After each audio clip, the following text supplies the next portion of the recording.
일본에서는 국내외의 여러 문제가 매우 혼란스러움에도 여전히 한국에 대한 뉴스가 헤드라인을 장식하고 있습니다. 특히 한국에 대한 크고 작은 부정적인 기사를 내보내며 국내에 관심을 돌리려는 의도가 보이기도 합니다. 하지만 일본의 이러한 한국의 부정적인 기사 뒤에는 일본 스스로나 잘해야 한다는 주장도 나오고 있는데요. 현재 일본 언론이 내보내는 한국에 대한 각종 기사와는 반대로 오히려 일본 내에 부는 역풍들을 살펴보겠습니다.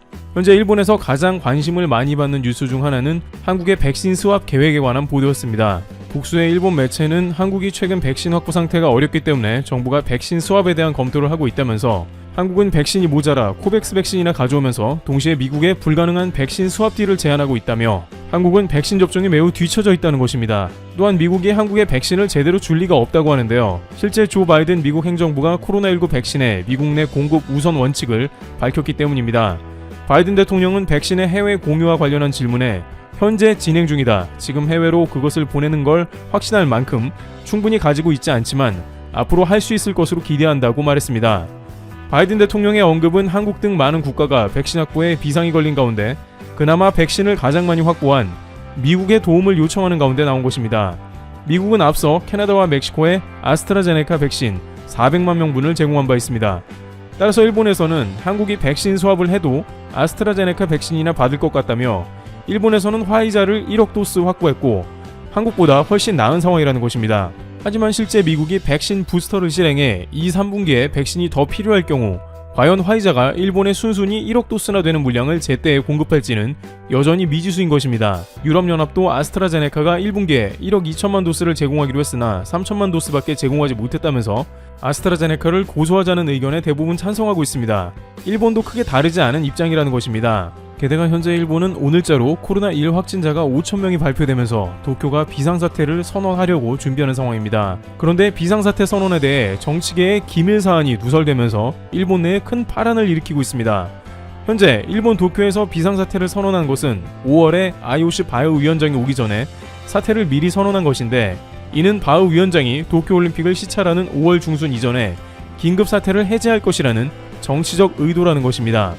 이것을 일본에서는 바흐 시프트라고 부르고 있으며 어떻게든 도쿄올림픽을 강행한다는 의지로 해석합니다. 그런데 이런 논란이 있자마자 바흐 위원장이 공식 석상에서 확진자 5,000명은 도쿄올림픽과 관계가 없다고 발표한 것입니다. 일본 사람들은 놀랄 수밖에 없었는데요. 이미 스가 내각과 IOC가 합을 맞춰서 5월 시차를 하나마나 올림픽 강행이라면서 IOC의 돈벌이로 도쿄올림픽이 전락하고 있으며 변이 바이러스가 심각한데 무슨 올림픽이냐는 것입니다. 후생노동성 감염증 자문위원회 교토대 대학원 의학연구과의 니시우라 히로시 교수는 이에 관해서 만약 이 바흐 시프트가 사실이라면 이 나라는 끝이다 라며 국민의 생명과 재산 보호는 안중에도 없는 상황이라면서 바흐 시프트가 부디 아무런 근거가 없는 소문이기를 바란다고 인터뷰하기도 했습니다. 일본 내부가 이렇게 심각한 변이 바이러스가 퍼진 상황에 한국의 백신 수합을 일본이 비판할 때가 아닌 것입니다. 오히려 일본이야말로 각종 국제기구에 분담금을 많이 내고 로비 자금을 제공해 전세계 안전을 위협 중입니다.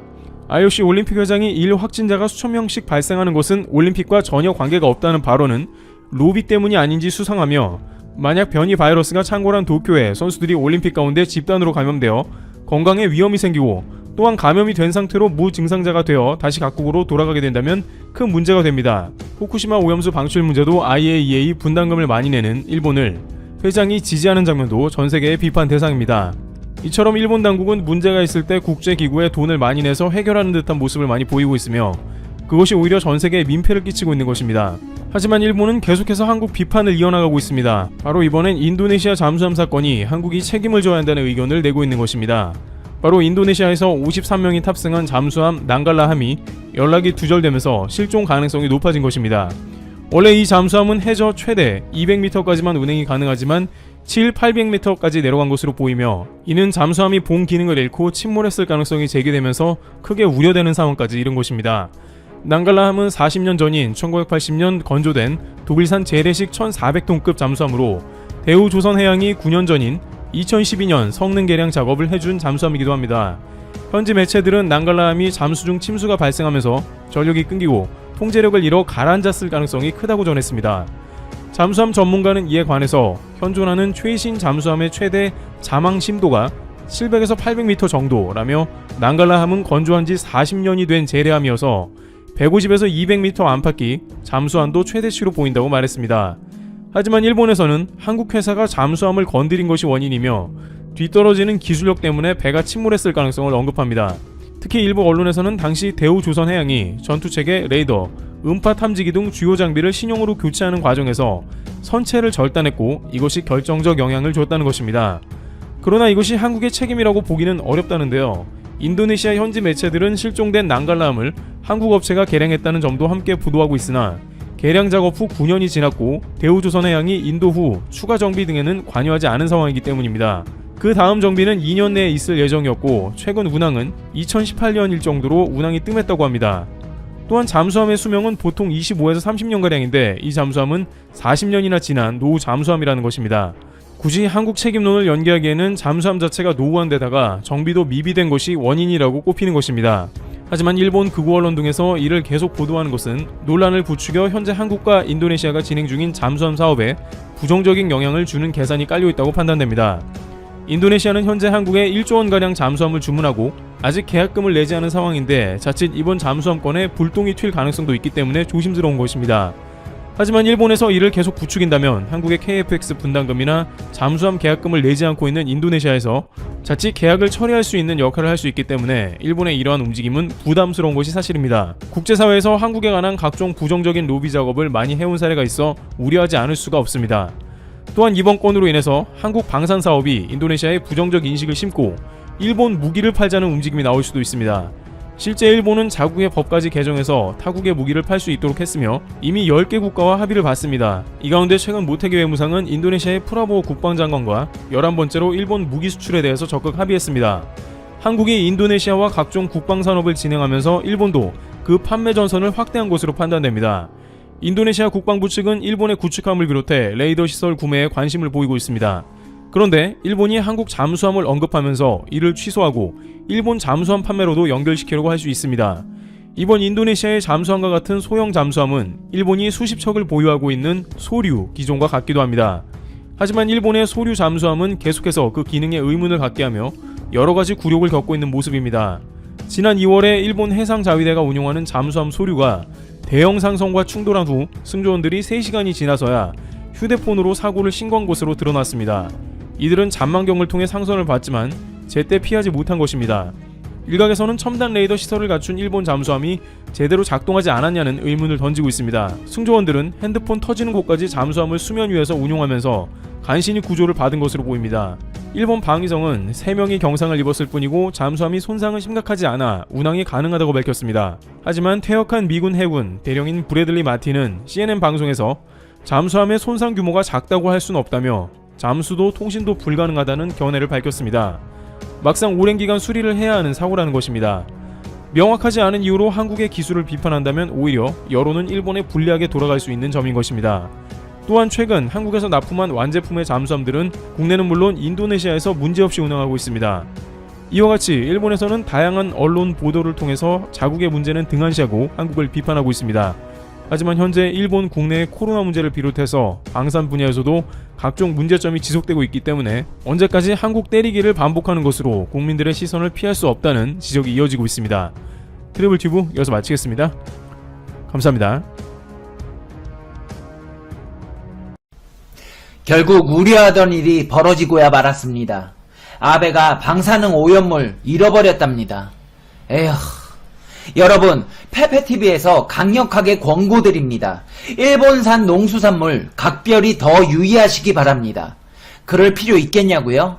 지금부터 왜 그래야 하는지 팩트 맞지 팩트 폭격기 페페TV에서 팩트로 제대로 패드리겠습니다. 당신이 구독해야 할 단 하나의 채널 Information Broadcasting 페페TV 팩트 체크. 역대급 초강력 태풍 하기비스가 주말 일본 열도를 강타 45명이 목숨을 잃거나 실종되고 항공편 400편이 결항되는 등 인명 재산 피해가 잇따랐습니다. NHK 요미우리 등에 따르면 태풍 하기비스가 전날 일본 열도에 상륙해 기록적인 폭우를 쏟아내면서 많은 인명 피해가 발생했다고 보도했습니다. 태풍이 몰고 온 집중호우에 산사태가 발생하고 뚝이 무너지면서 10만 명이 넘는 구조대원이 밤새 구조작업을 벌였습니다. 아베 신조 일본 총리는 정부에서도 최선을 다하겠다, 야간에도 구조작업을 이어갈 것이라고 되도 않는 구라뽕으로 주민들을 달랬습니다. 또 비상재해대책본부를 설치해 피해 대책 마련에 전력을 다할 것을 지시했습니다. 이번 태풍으로 700만 명에게 강제 대피령이 내려졌고 13만 5천 명이 넘는 주민들이 임시 대피소에 머물고 있습니다. 현재 비는 모두 그쳤지만 12만 가구의 전기 공급이 여전히 중단되고 있고 스마트폰 연결도 끊긴 상태입니다. 태풍 피해는 간토나 일본 동북부에 집중됐지만 태풍에는 북쪽으로 강한 비구름이 발달하면서 내륙 광범위한 지역에 큰 비를 퍼부었습니다. 일본 각지에서 연간 강수량의 30에서 40%에 해당하는 비가 하루 이틀 사이에 쏟아졌습니다. 수치로 보면 48시간 강수량이 시즈오카현 후지노미야시 1300mm, 가나가와현 하코네마치, 후지요시다시 900mm 등을 기록했습니다. 물폭탄에 일본 전역 21개 하천 24개소에서 제방이 붕괴됐고 하천 142곳이 범람했습니다. 물이 주택가로 흘러나가면서 나가노와 후쿠시마현 등 가옥 수천 채가 물에 잠겼고 요양소에서는 노인 200명이 고립되는 아찔한 상황이 벌어지기도 했습니다. 현지 주민들은 죽을 고비를 넘겼다며 내 머리보다 더 높게 물이 차올라 근처에 있는 가족집으로 몸을 피했지만 그 집마저 물에 잠기면서 보트를 타고 구조됐다고 말했습니다. 후쿠리쿠에 있는 신칸센 10편이 물에 잠겨 전 차량의 3분의 1을 폐차해야 하는 상황에 처하기도 했습니다. 대한민국 지하철 한 량의 가격이 10억 원 내외인 것을 생각해봤을 때 신칸센의 경우 가격이 훨씬 더 비쌀 것으로 예상되며 천문학적인 피해가 있을 것으로 예상됩니다. 나가노시에서는 제방이 무너지면서 신칸센 차량 기지가 물에 잠겼고 고속철도 10편이 침수돼 열차 120량이 폐차 위기에 처하기도 했습니다. 이로 인해 호쿠리쿠 신칸센 운행은 하루 종일 중단됐습니다. 하지만 현재 수도권 일대 철도와 지하철은 대부분 운행을 재개했습니다. 다만 일부에서는 기찻길에 토사가 유입되면서 운행을 취소하기도 했습니다. 이번 태풍은 스포츠계에도 큰 혼란을 야기했습니다. 일본 그랑프리 예선전이 연기됐고 럭비 월드컵 경기도 취소됐습니다. 특히 스코틀랜드 측은 경기가 열리지 않을 경우 탈락되는 상황이라 법적 조치를 취하겠다고 위협하기도 했습니다. 결국 경기는 무사히 치러졌지만 승리는 안타깝게도 일본이 가져갔습니다. 도쿄 북서쪽 사이타마 히가시 마스야마시에서는 농작물로 가득 찬 창고가 물에 잠기면서 쌀과 화훼 농가들도 막대한 손실을 입었습니다. 근데 후쿠시마 원전 사고 때 생긴 방사성 폐기물도 잃어버렸답니다. 후쿠시마현 다무라시 임시보관소에 있던 방사성 폐기물 자루가 인근 하천인 후루미츠와로 유실됐습니다. 다무라시 측은 하천 일대를 수색해 잃어버린 폐기물 중 10개를 회수했지만 보관 중이었던 2667개 중 모두 몇 개가 유실되었는지 확인하지는 못했다고 했습니다. 한마디로 알바냐 쓰레빠냐 바다로 흘러가라라는 식입니다. 폐기물 자루에는 후쿠시마 원전 사고 오염 제거 작업에서 수거한 풀이나 나무가 들어있고 무게는 한 자루당 수백 킬로그램에서 1.3톤에 이릅니다. 이 폐기물의 공간 방사선량은 시간당 1마이크로시버트 이하로 알려졌습니다. 후쿠시마 제1원전에서는 오염수 누수를 알리는 경보기가 울리기도 했습니다. 원전을 운영하는 도쿄전력 측은 빗물에 의한 오작동 가능성이 크다고 헛소리를 짓거렸습니다. 이때다 싶어서 바다로 흘려보냈을 가능성이 농후해 보이지만 일본은 정보조차 공개할 기미가 보이지 않습니다. 일본은 과학적으로 방사능 폐기물을 처리하고 있다고 하지만 전 세계 과학자들은 전혀 반대되는 의견을 내고 있어 일본산 제품에 대한 각별한 주의가 요구됩니다. 그렇다면 한국의 방사능 관리는 잘 되고 있는 것일까요? 전혀 그렇지가 않습니다. 페페TV가 여러분에게 일본산 먹지 말라는 이유입니다.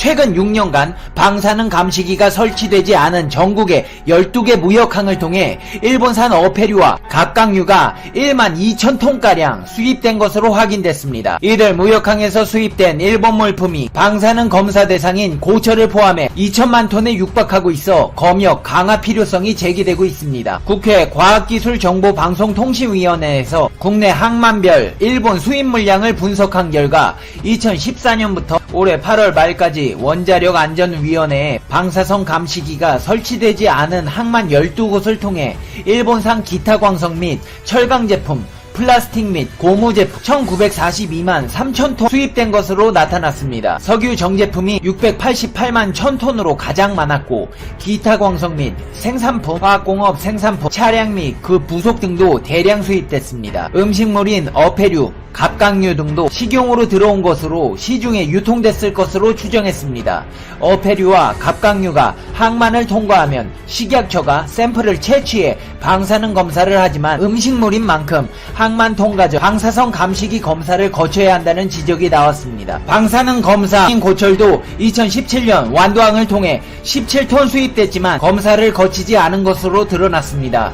방사성 감시기 미설치 항만 중 여천항 수입량이 1213만 톤으로 가장 많았습니다. 원안위는 방사성 감시기 검사 항목이 원료물질, 공정부산물 및 가공제품에 한정돼 있어 검사 항목이 아닌 물품이 들어오는 항만에는 방사성 감시기를 설치하지 못했다고 가짜는 핑계로 애둘렀습니다. 이날 문제를 제기한 의원은 원안위에 방사성 감시기에 일본산 수입 물품이 적발된 것이 2016년 부산항으로 들어온 알루미늄 스크랩 단 한 건에 불과했다며 최근 일본 후쿠시마 원전 오염수 해양 방출 가능성으로 국민의 우려가 높은 만큼 방사성 감시기 설치와 검사 대상을 확대해야 한다고 강조했습니다. 일본은 방사능 폐기물 관리를 일부러 소홀하게 관리한 게 아닐지 싶을 정도로 오염물 관리에 소홀했습니다. 하기비스 영향으로 일본 후쿠시마현 일대에 적재됐던 방사성 폐기물 중 일부가 유실된 것으로 알려지면서